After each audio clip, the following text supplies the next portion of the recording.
Yeah, so the number one thing I wanted people to take away from today in terms of what investment it means for angel investors, and it depends on the region, but it is universally true, and that is that investors are giving you money not to solve your problems or to answer your questions. Investors give you money to scale the answers you've already figured out. So if you go into meetings with investors or angel investors and you tell them about all the things that you haven't figured out yet and then ask for their money, then all they're going to see is risk. The more risk they see, the more likely they are to turn away from the deal and go somewhere else. Okay. Is Slovenia much different than, let's say, United States or UK regarding this question? This particular question? I think in those two countries they have a lot more excess capital, so they have even things like retirement savings, right? There's pension funds with billions and billions and billions of dollars that are looking for a home.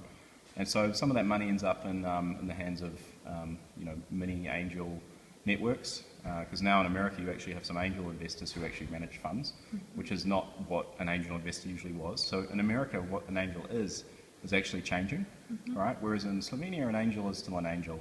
There is some syndication, but there's certainly no angels with their own actual mini VC funds. So because of that, and by definition there being less money, there's less risk tolerance. Less risk tolerance means there's less willingness to figure things out. Okay. Whereas the countries with more money to find a home, more money that's looking for a place, the higher the tolerance for risk, and also just the amounts as well. So if someone has figured all those things out, then instead of getting 200,000 euros like in Slovenia, maybe they'll get €1 million because they've figured out all the answers or some of the answers. Okay, Nicholas, why do you say to the entrepreneurs the most important factor is you in these early stages when they're looking for money? I say it because whenever an investor is looking to do a seed investment, so an early stage investment in a company, pretty much all their contact is with the founder, right? So they're looking at the founder's vision, the founder's experience, the founder's knowledge. And so if they find that founder, regardless of their age, it's not really that important, but if they find that founder, this is their first company, they haven't run operations before, they haven't managed people, then automatically the investor realizes that the company is a lot riskier. They realize that the chance of getting their money back just decreased by 80–90%, let's just for argument's sake. And so they're either going to want to invest a lot less, or they're not going to invest at all, or they're going to want to bring on more investors to diversify the risk in their portfolio.